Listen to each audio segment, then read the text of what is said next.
Hi, I want to tell you a little story that was told to me recently on a visit to Louisiana. And I went to see my bestie at my old church. And she was telling me about a man who had been coming there about a year and a half. And originally he came because he was a homeless guy, and one of the church members had stopped and picked him up and brought him to church. Because that's what my old church, that's what we do. So anyway, this guy was an alcoholic, and he drank a lot, and he kept coming back, and he would come into church drunk all the time, and they would just love on him and welcome him back. And over a period of time, the pastor, because he had spiritual authority over him, would talk to him about, you might want to consider getting some help for this, and he would refuse.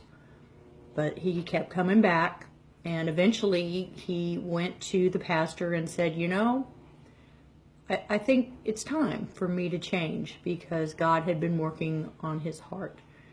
And I want to talk to you about how we change, and it's because God works on our hearts. It's not because somebody on Facebook decides to blast us with a Bible verse and tell us how our sin is so horrible because it's different than their sin. It's because God gets inside of us and he changes our heart because he lives in us. And that's how it's supposed to work, and that's how it does work, and that's the only way that it will work. And there's a lot of scriptures that back that up.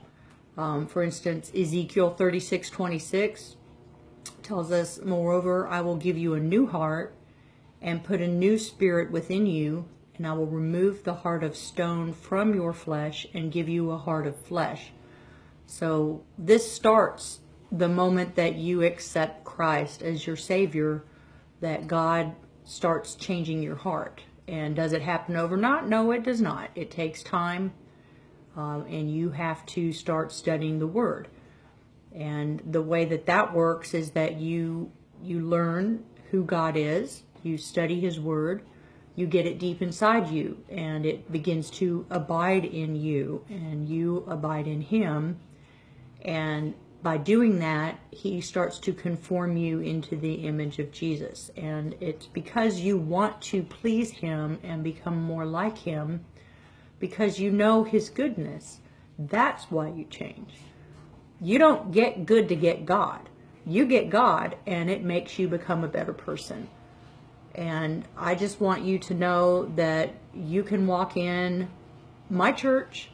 You should be able to walk in any church and just start learning about God, and they should welcome you with open arms right where you are.